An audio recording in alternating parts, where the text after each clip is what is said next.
Coming up, 5 people have died and a dozen more are injured after a shooting over the weekend at a Colorado Springs gay club.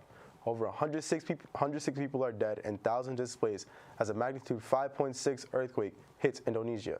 And Ukraine has begun evacuating civilians from recently reclaimed territory in the country's war-torn southern regions. Plus, a look at your Plattsburgh weather, entertainment, and sports tonight on PS News.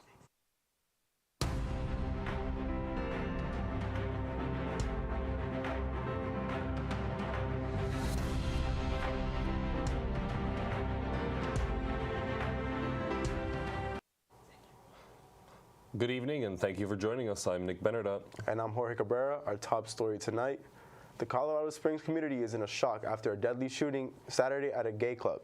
5 people were killed and 25 people were injured. 22-year-old Anderson Aldrich is in custody, but so far authorities haven't confirmed a possible motive. The suspect entered Club Q just before midnight and began firing a long gun. He was also carrying a handgun. According to the police, the suspect was in the hospital on Sunday, but authorities say they did not shoot at him. Instead, 2 patrons of the nightclub are being credited for their heroic actions subduing the gunmen and likely saving lives. Court records show Aldrich will face murder and hate crime charges once he's released from the hospital. Authorities say he is not cooperating and has not provided any statements to them. In Colorado and across the country, vigils and memorials were held Sunday to remember the victims and call to an end at the hate-fueled violence against the LGBTQ+ community. Sunday was also the Transgender Day of Remembrance, annual observance of November 20th to the honor of memory of transgender people killed in acts of anti-trans violence. The death toll from the earthquake that hit Indonesia's West Java province today has risen to 162, according to the province's governor. The magnitude 5.6 quake hit the Cianjur region in West Java province at a depth of 10 kilometers. According to the United States Geological Survey. More than 2,000 homes have been damaged and over 13,000 people have been displaced by the earthquake. Authorities expect the number of death and injured to continue to rise as many people are still trapped in the rubble. The emergency response activists are being performed outside the anticipation under the anticipation of aftershock. Authorities have set up 14 refugee campsites to aid those displaced by the earthquake. Ukraine says it's began voluntary evacuations from parts of its newly liberated areas in the south. Officials say water, heat, and electricity are in such short supply that residents will have a hard time surviving the winter. So the government wants to give them a temporary place to stay in other parts of the country. The whole nation is struggling with power shortages after Russian strikes left millions of people in the dark. But Ukrainian President Vladimir Zelensky says officials are working to bring the power back. Meanwhile, there are reports of new attacks around the Ukrainian city of Nikopol. It is located just across the river from Zaporizhzhia nuclear plant. Officials say at least 40 shells hit the area overnight. It's the season of giving, and one group of North Country crafters is using their talents to give to their community, partnering with Meals on Wheels to provide good food and a cozy spot to enjoy it. PS News' Joe Mason has the story. Placemats. A common item used in homes during meals or just for decoration. Here in the North Country, 1,000 of these often overlooked items are being made for a good cause. The Champlain Valley Quilters Guild meetings happen here at the Church of the Nazarene here in Keysville. Community members are encouraged to come here every second and fourth Tuesday of the month from 10 a.m. to 3 p.m. to join the Quilters Guild. The challenge began after the Guild partnered with Meals on Wheels of Northern New York to give those less fortunate 1,000 meals. Yvonne Bizio is a chairperson for the Guild's community outreach program and says it's a team effort to reach their goal. There's a group that cuts them. There's a group that does the matting. So it's not just one person doing it, it's everybody is involved. The Guild has supported Clinton and Essex counties for more than 4 decades and will continue to do so for years to come. In Keysville, Joe Mason, CMM 458 News. An election official in Arizona spent an election night at this undisclosed location because of the safety threats to his safety. That's according to the spokesperson for Bill Gates, the Republican chairman of Maricopa County's Board of Supervisors. Gates was under protection of the sheriff's office until the day after the midterms earlier this month. The extra security came after someone posted what's described as a specific threat against him on social media. Gates publicly pushed back against unproven Republican claims that there were issues with the elections in his county. He also posted videos on Twitter answering questions about the election process. Maricopa County did experience issues with printers at some polling stations, but a judge ruled that they didn't prevent anyone from voting. The county has been habited of election conspiracies theories since former President Donald Trump lost in 2020. A spokesperson says that there's been an uptick in threats against other election officials this year. Coming up after the break, 2 men have been charged in connection with terrorist threats made against New York City synagogue. And the Biden administration is continuing its court battles over student loan debt relief. Stay with us. Downer is a great option for students just because, one, you get your late night option. It's open, all day during the day. It appeals to so many different students. It appeals to the vegetarians, the vegans, any student that's avoiding gluten. With the Sundowner being right in the ACC, it's a great place for students to come meet their friends between classes, whether they want to get a quick snack, a drink, and just hang out with each other and have a good time. Good atmosphere, good music, good people. Welcome back. 2 men arrested in connection with online threats to New York City synagogue were arraigned over the weekend. Christopher Brown faces charges of making a terroristic threat, criminal possession of a weapon, and other weapon charges. Matthew Mayer faces charges including criminal possession of a weapon and criminal possession of a firearm. Police arrested them at Penn Station just before midnight Friday. Manhattan's district attorney says a potential tragedy was averted, giving online postings indicating the pair planned to attack the synagogue. New York's mayor said they had the weapons necessary to carry out an attack. This was not an idle threat. This was a real threat. After arresting the suspects, law enforcement officers recovered a Glock semi-automatic firearm, a ghost gun with an extended 30-round magazine and laser sights, a large hunting knife, a black ski mask, and a Nazi armband. Brown was denied bail Sunday. Mara's bail was set at $150,000 or cash $300,000 bond. The Biden administration is asking the nation's highest court to allow its controversial student loan debt relief program to go into effect, while legal challenges play out. The program is currently on hold after lower courts blocked it in early November. The Department of Justice is appealing. And in the meantime, officials want the Supreme Court to let the program move forward. The program aims to deliver up to $20,000 of debt relief for millions of borrowers. So far, about 26 million people have appealed to the program. No word yet from the Supreme Court on the request. Meanwhile, payments on federal student loans are set to resume in January after a year-long pause during the pandemic. President Joe Biden celebrated his 80th birthday with a brunch at the White House on Sunday.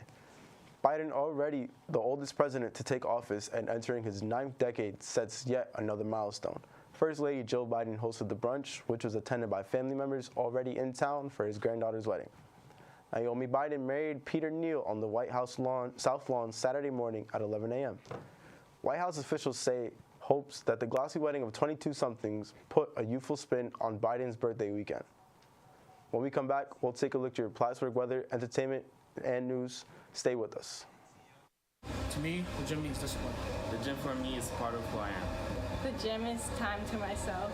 The gym to me is a place where I can come and clear my mind. Find out what the gym means to you. The SUNY Plattsburgh Gym at Memorial Hall has the perfect facilities for your fitness needs. From lifting rooms to basketball courts, if you're looking to have a good time or trying to get a workout in, visit Memorial Gym.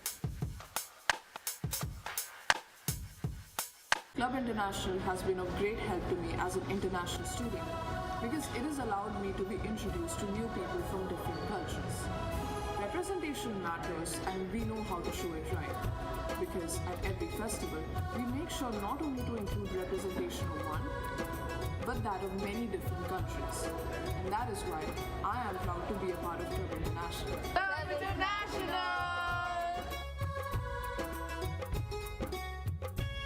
Welcome back. I'm your meteorologist, Marcel Gibbs. Here's a look at your Plattsburgh weather.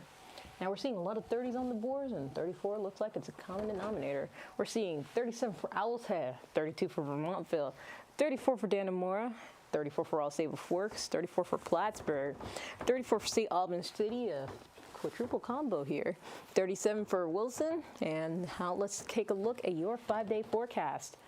Now we're seeing, I don't like what I'm seeing. We're seeing Tuesday, increasing clouds with a high of 38. On Wednesday, the sun coming back a little bit, mostly cloudy still with a high of 39, so at least we go up a little bit in temperature. Going back down with a high of 38, partly sunny though, so at least there's that. Friday, it takes a turn for the worse and a turn for the better, ironically, with the temperature of a high of 44 and snow and some showers coming through after 9 a.m. And then Saturday, we get a little bit of everything. We're seeing a chance of rain and snow showers before 8 a.m., then a chance of rain and partly sunny with a high of 46. So that's all I got for weather. I'm Marcel Gibbs. Now back to the desk with Jorge and Nick. Thank you, Marshall. Thanksgiving is just a few days away, so it's time to thaw out your turkey. The CDC has some recommendations on how to safely do so. If you start thawing it right now, the fridge is the safest method. The agency says you should put it in a container to prevent turkey juice from dripping over other food. It says to allow about 24 hours of thawing for each 4 to 5 pounds of turkey.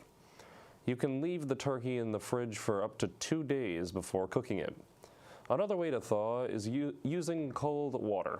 The CDC states that putting in a plastic bag before putting it in the sink.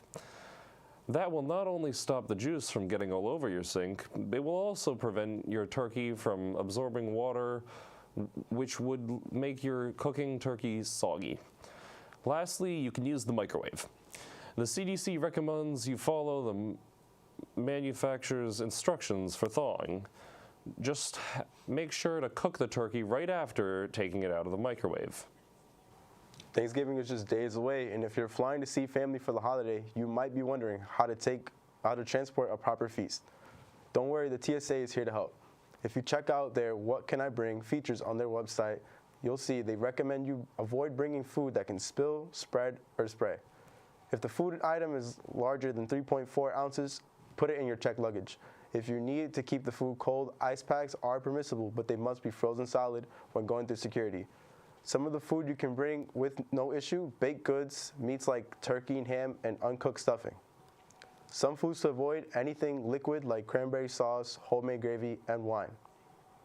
Remember that food items often need additional security screening, so put them in a place easy accessible and allow yourself more time to go through security. Now let's take a look at what's happening in the world of entertainment with your PS News Entertainment Update. Here's Edward Belarjan. Thanks, Jorge. The Justice Department has launched an antitrust investigation after the Taylor Swift ticketing debacle. Ticketmaster has been widely criticized since its merger with Live Nation, which critics say created a monopoly. The botched sale of tickets to Taylor Swift's Eras Tour attracted the attention of federal regulatory officials. On Instagram Friday, the pop icon criticized Ticketmaster over the fiascos that left millions of her fans angry, saying there were a multitude of reasons why people had such a hard time getting tickets. And now it's excruciating for her to, quote, watch mistakes happen with no recourse. Swift added that she would try to figure out how the situation can be improved moving forward. Ticketmaster has said Tuesday's sale of more than 2 million tickets set an all-time record for a single day. On Thursday, Ticketmaster announced it was shutting sales down due to overwhelming demand and insufficient inventory of tickets. Actor Brendan Fraser is skipping out on a big awards ceremony next year. Fraser told GQ in an interview that he has no plan to attend the Golden Globes. The actor noted his history with the Hollywood Foreign Press Association, alluding to allegations he made in 2018 against the association's former president.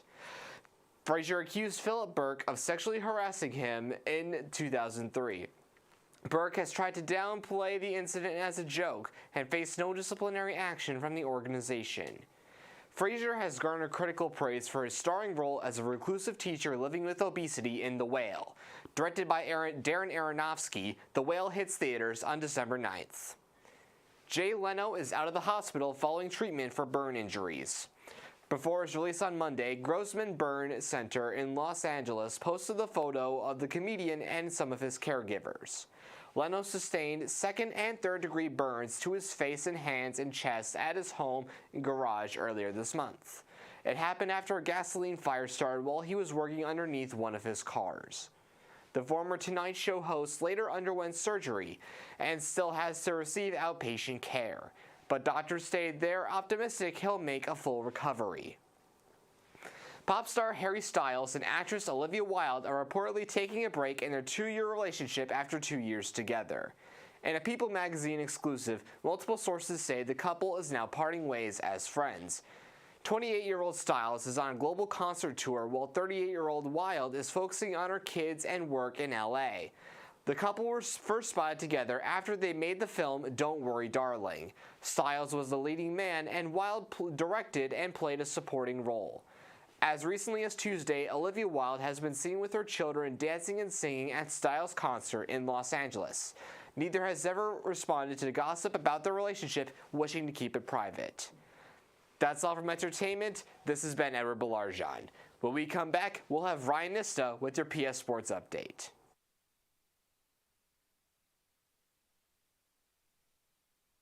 Nick Benardot. I'm Angel Velasquez. And I'm Benny Nazai. I'm Jody Juliana Powell. I'm Pat Pfeiffer. Jorge Cabrera.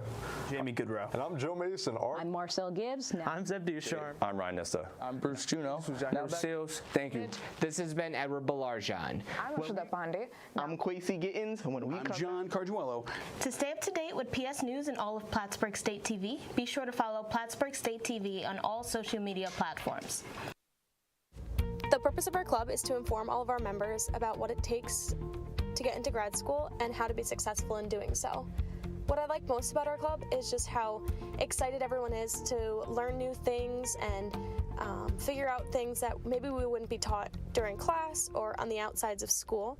And in one word that I would use to describe our club would definitely be collaborative, because everyone always has something new to say, to advise someone else, and it's just a fun and exciting environment.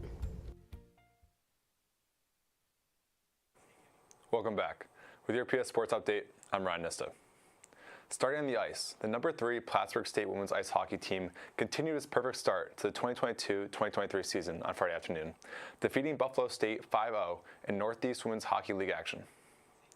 Senior forward Ivy Borick scored 2 goals, while junior forward Kara Wall notched 3 points on a goal and 2 assists. The Cardinals finished with a 69-10 edge in shots on goal and went 2 for 7 on the power play. The Bengals were scoreless in 5 chances with the extra skater. Plattsburgh State rises to 6-0 overall and 5-0 in the NEWHL. With the win, it would host SUNY Morrisville the following day, where junior forward May Olshansky scored her first collegiate hat trick to help lead the Cardinals to a 6-1 NEWHL victory over the Mustangs. It marked the Cards' 7th consecutive victory in this season and 8th overall, dating back to third place game in the NCAA Division III tournament last year.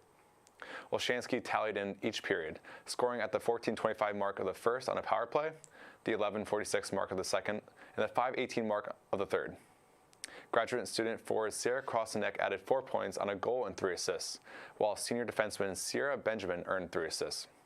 Plattsburgh State rises to 7-0 overall and 6-0 in the NEWHL with the victory, and next hosts the University of Wisconsin River Falls to open up the Busters Cardinal Panther Classic on Saturday, November 26 at 3 p.m. First-year goaltender Eli Schiller posted his first collegiate shutout with a 23-save effort, helping backstop the Plattsburgh State men's ice hockey team to a 3-0 SUNYAC victory over Fredonia on Saturday evening. The Cardinals finished with a 44-23 edge in shots on goal, while both teams were scoreless in the power play. Plattsburgh State was 0 for 2, while Fredonia was 0 for 4. Jake Landley led the Cards with 2 points, scoring a goal and adding an assist. Joshua Belgrave and Adam Trechowitz also scored a goal of their own. Plattsburgh State rises to 4-1-2 overall and 3-1-1 in the SUNYAC with the win, and would host Buffalo State the following evening, where senior forward Brendan Young scored 2 goals, including the eventual game winner as the Cardinal men's ice hockey team stretched its unbeaten streak to 5 with a 4-3 victory over the Bengals. Young scored the game winner with 16:42 elapsed in the third. Buffalo State tried to clear the zone, but junior defenseman Kevin Weaver-Vital was stationed at the blue line to keep the puck onside. Weaver-Vital wristed a shot from the left point that deflected off Young's body in the slot. Key goals would also be scored by graduate student Matt Arajo and junior Carson Gallagher. Plattsburgh State rises to 5-1-2 overall and 4-1-1 in the SUNYAC with a win, and next faces off with Middlebury College on Friday, November 25th at 4 p.m. to open up the first slate shootout at Norwich University. Now to the court. Sophomore guard Kevin Tabb knocked down a 3-pointer with 5 seconds left in overtime to give the Plattsburgh State men's basketball team a win on the road versus SUNY Cobleskill. Tabb had a season-high 24 points and upped his season scoring average to 19.3 points. Eric Salo had his second double-double of the year with 15 points, 12 boards, and 5 assists, including the assist of the game winner. Willard Anderson Jr. had a season-high 13 points and 4 rebounds off the bench, and Sheriff Conti added 10 points for the Cards. Each team shot the ball extremely well on Saturday, with the Cards shooting exactly 50% from the floor, making 33 of 66 shots. Plattsburgh did struggle from the free throw line, though, making just 15 of 32 attempts. Plattsburgh improves to 2-2 with the win and will next travel to Skidmore on Tuesday, November 22nd for a non-conference matchup. For the women's team, Courtney McCarthy exploded for a game-high 25 points as she led the Plattsburgh State basketball team to an overtime win on the road over SUNY Canton. McCarthy was efficient in all aspects, going 7 for 13 from the floor, 3 for 4 from 3, and 8 for 9 from the line. First years, Jaden Wilson and Amani Walcott each added double-figure scoring efforts, with Wilson dropping a career-high 12 points, while Walcott added 10. Peyton Kircher did it all on the court and in the stat sheet, contributing 10 points, 8 boards, 5 assists, and 2 steals in the team's non-conference win. Each team had a similar shooting nights, with Plattsburgh shooting 34% from the floor and the Roos shooting 35% overall. Each team knocked down just 4 3-pointers and each shot 60% from the line. Plattsburgh rises to 3-2 with the win and will next play Potsdam after Thanksgiving break, opening SUNYAC play with a November 29th date against the Bears. That's all for your PS Sports Update. I'm Ryan Nista. Now back to the desk with Jorge and Nick. Thanks, Ryan. After tonight's newscast, don't miss the 3rd episode of our murder mystery game show, Double Down. Contestants will play a variety of roles with unique powers and vote out who might be suspicious. Double Down premieres tonight at 8 here on PSTV. Unfortunately, that's all the time we have for tonight. Thank you for joining us. To stay up to date with PS News and all Plattsburgh State TV, be sure to follow us at Plattsburgh State TV on all social media platforms. I'm Nick Benedott. And I'm Jorge Cabrera. As always, thank you for joining us and have a good night, Plattsburgh.